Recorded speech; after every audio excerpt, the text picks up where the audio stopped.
What is going on, my good people? This is your main man, Ben here. Today we got another microphone review. 8 to 10 years ago, microphone changed the way I record my audio. I started with the Marantz USB microphone. It changes everything. It evolved to XLR. 8 to 10 years ago, the Marantz USB microphone was amazing. Given the technology that we got at that time, there was some slight delays between 0.3 to 0.5 seconds, especially on streaming.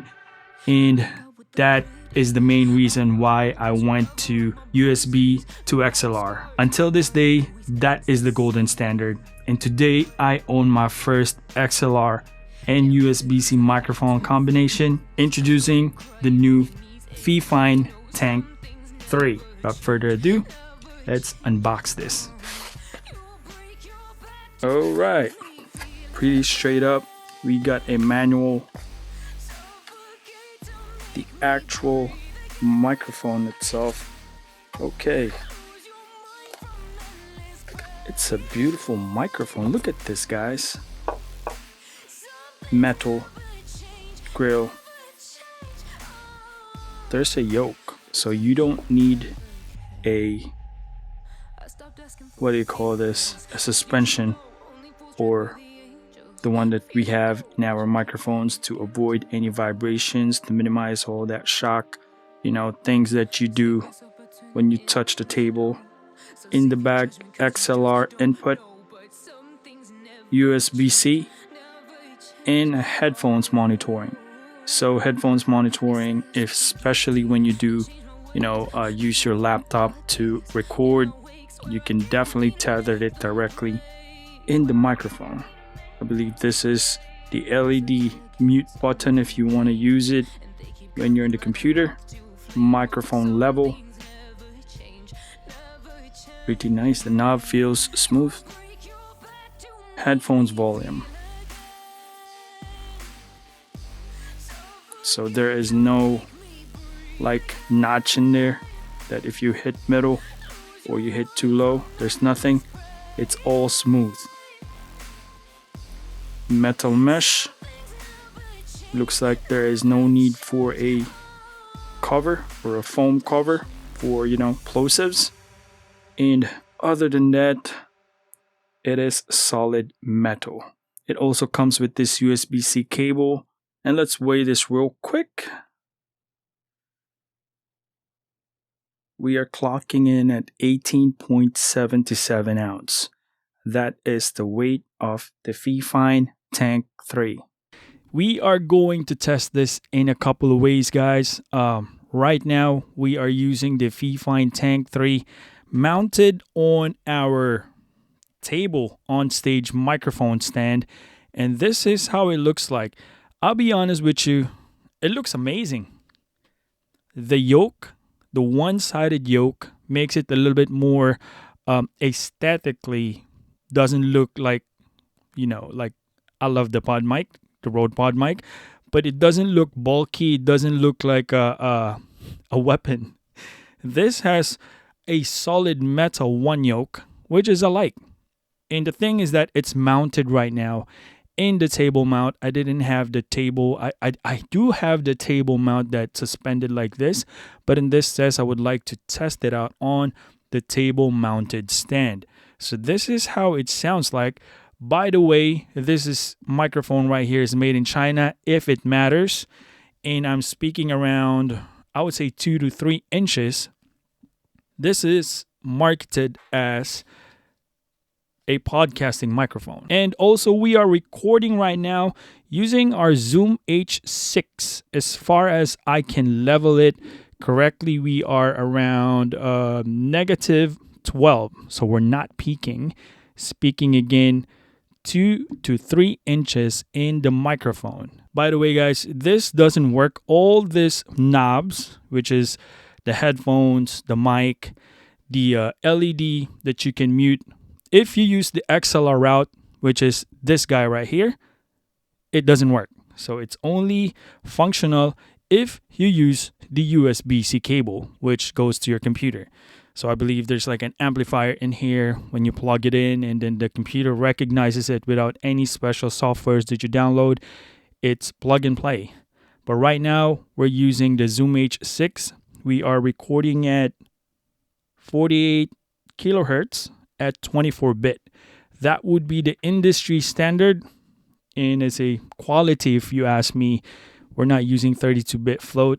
We're using the industry standard 48 kilohertz, which is tried and tested. We're not doing all that stuff right now.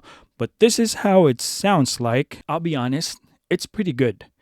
If you have been into the podcasting game for a little bit, you gotta have like a technique, an understanding of how you position yourself. When you speak that way, you avoid those unpleasantries. When I say unpleasantries, when you all those the plosives, shall we say, plosives, the ph, the sh, all that stuff isn't pleasing to your listeners. And this one is handling a pretty good job, if you ask me, without even a foam on top of it. I can't open this thing. Yeah, the Procaster is right there in the booth. This is not screwable. I cannot find or see if what type of foam they use in here, but I think it's doing a very good job that you don't have to put a foam filter on top of it. Let's see. Peter Piper pick a peck of pepper. You hear that? I'm angling myself because that's my practice. That's my practice of talking, even so I don't center myself to it. By the way, this is a dynamic microphone, and it's an end address microphone like most of the dynamic microphones. But once again, we're talking in the TANK3, Fifine TANK3. Directly now, Peter Piper pick a peck of pepper. Peter Piper pick a peck of pepper. You can hear the plosives, but if you angle yourself like this, Peter Piper pick a peck of pepper. It is amazing. It is amazing. Okay, and let's see the distance when we speak on the microphone sideways. Check sound check test mic 1 2 3. Check sound check test mic 1 2 3. I'm speaking in the back around 4 inches. Test mic check 1 2 3. And the other side, check test mic 1 2 3. And going back to the front, check test mic 1 2 3. Okay, one more thing that I can tell you guys, it's doing a fantastic job of not picking up noise. I have a fan on this light in front of me right now. I got a strip box here, and it has a fan. My shotgun microphone recognizes that fan and picks it up. And I can see the level move a little bit on my Zoom H6. But this guy right here, since it's a dynamic microphone, I expect that it's not going to make that, a lot of noise. But my RE320, my EV RE320 picks that up. I do have a remote control here. I'm going to test real quick. I have a Dyson fan down in the floor, and you can definitely hear it if I turn it on right now. It's blowing in the back of the fan. It's blowing in the back of the microphone. It's in the floor though, but I want to, do some testing because this studio right now has some, sound treatment. Once again, the fan is running, and I'm about to turn it off. And that is how it sounds when the fan is turned off. It's pretty silent. Now let's test the microphone's ability of filtering those bumps and noises that may come into the table. Once again, this is mounted to our table mount, as you can see. And we're going to tap the table real quick.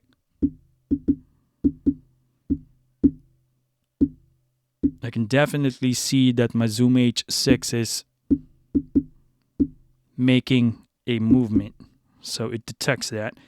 Let's do here on the actual stem of the table stand and the yoke. So definitely It doesn't absorb that much of a noise. Obviously, we're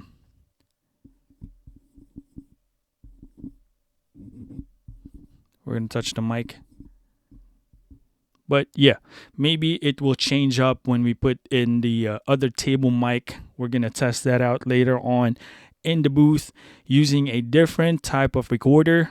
But this is how it sounds like portably if you want to take the Fifine Tank 3 on the road. So what we got right now, guys, is we're using the Fifine on our computer. So quick rundown, I'm using a Windows 11 gaming computer. This is the Asus TUF Gaming F15 equipped with a pretty very good specs. Just so you know, it's not the best in the market, but it has 4070 Nvidia in it. It has 32 gigabytes of RAM in the CPU. What was the CPU in this one? It's a very good computer, guys. It will handle 4K and 6K editing with no problems. That's the main goal of this computer. I don't use this for gaming at all, just processing audio and video strictly. But currently we're using OBS to record everything in the microphone. Quick results here, guys. I don't see any delay as far as I can tell in OBS. Looking at it directly, um, we are around, I would say, 1 o'clock in the mic volume. Of course, you have to go to your settings, especially in your Windows, in your laptop, and there's mixers in there. Make sure you have the proper leveling. That way, it doesn't blow out. So you gotta, you do the settings inch by inch, little by little, until you get that sweet spot. That at least rule of thumb, you don't go to that negative 10 dB, if you know what I'm saying. Maybe 12. It's really up to you. But this is how it sounds like in USB connection so far. Here's my take. When you plugged in the USB C, you want everything to be in negative because it's using the amplifier of the microphone. Once the light is turned on right here, meaning everything is good to go. If you want to pause, if you want to back off real quick and you don't want to be, heard, you got to press the mic.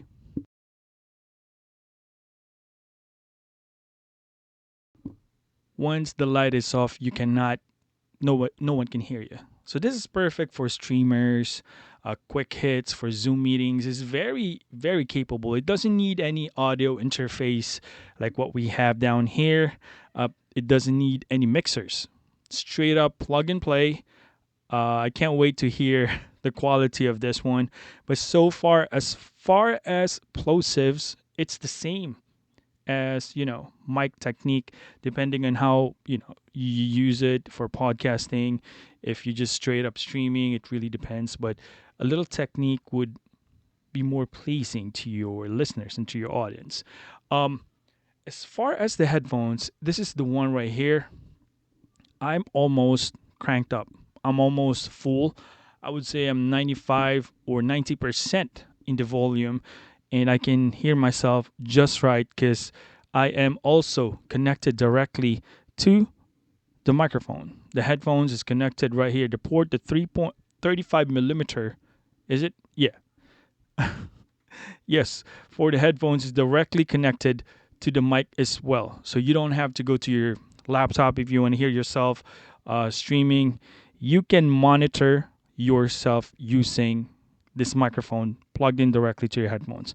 That is a plus. If you want to keep it simple, it is a plus. That's a welcome site for newcomers and for people that doesn't want to dive deep in the audio realm or the audio file, as what they say. And this is a quick hit for those type of people. But other than that, guys, amazing. I can never tell the difference between XLR in terms of the live capability of it versus my previous USB microphone. It is just that amazing. And this is the computer test.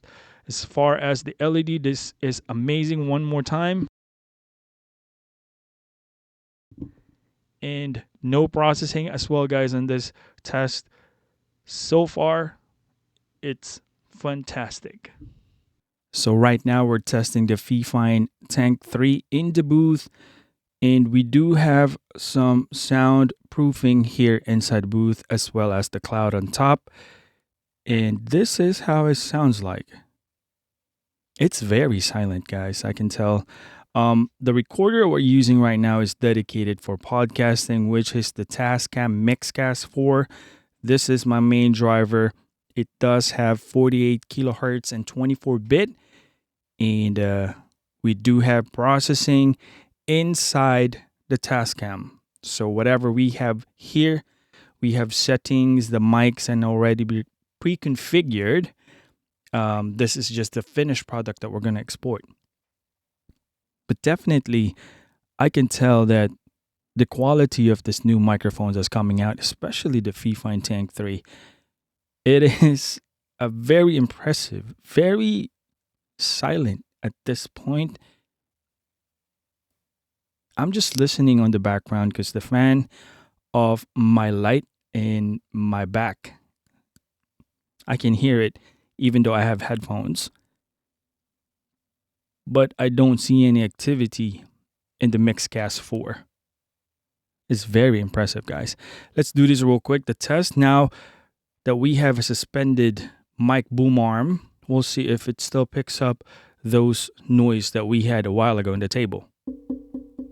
Yeah, it does that. It doesn't. So that's one thing I could tell. This is not that effective. The yoke is not that effective when you tap it for sound absorption for those sudden bumps.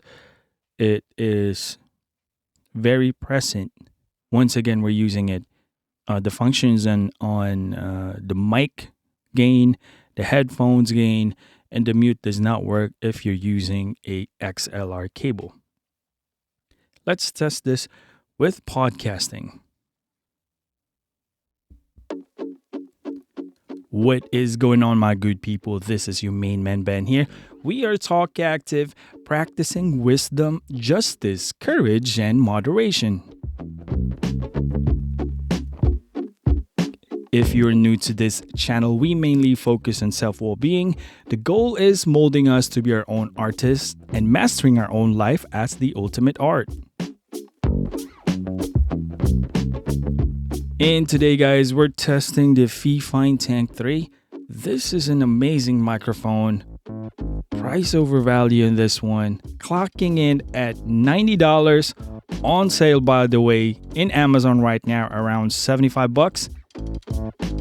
This is a solid microphone. You gotta check out the Fifine TANK3. I'm just saying, this is a very capable microphone, and all I can say, if you're a newcomer that is somewhat hesitant on jumping into the XLR realm, which is, the analog part of recording audio, you still have that capability of recording under USB, plugging in directly to your computer. You get the best of both worlds. You gotta check this out. I'm giving you my final thoughts. So far, this has been an amazing test for the Fifine TANK3, and I'm having a blast. All smiles here. Final thoughts of the Fifine TANK3. I'll go with the cons first. First cons that I really notice about it is the yoke itself. If I compare it with other similar build like the pod mic, it's not that effective in terms of if you tap the table or you accidentally bump it, you will definitely hear it. So I would say that the yoke isn't that effective. I don't know if there's not enough because you can rotate this really, really easy. I don't know if there's not enough rubber in it, but it's not as effective as the pod mic. I'm also gonna nitpick on the headphones amplifier. The gain in it if you're using the USB part of it, you have to crank it almost 100% to be able to hear properly. At least if you're using a monitor headphones like what we're using, but most likely if you are using like the iPhone or the regular 3.5 millimeter, it's probably okay.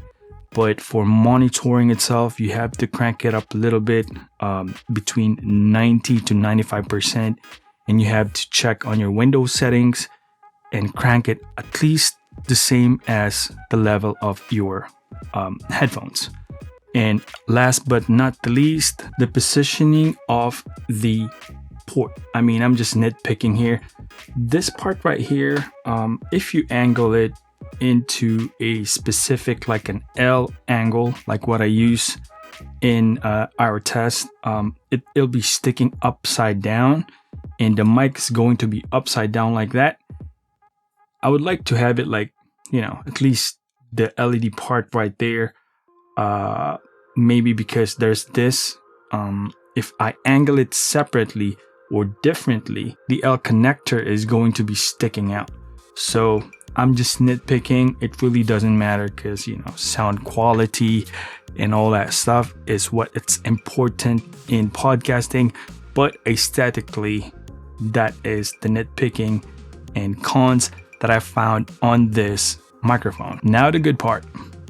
This microphone is built like a tank. Solid metal, build quality itself.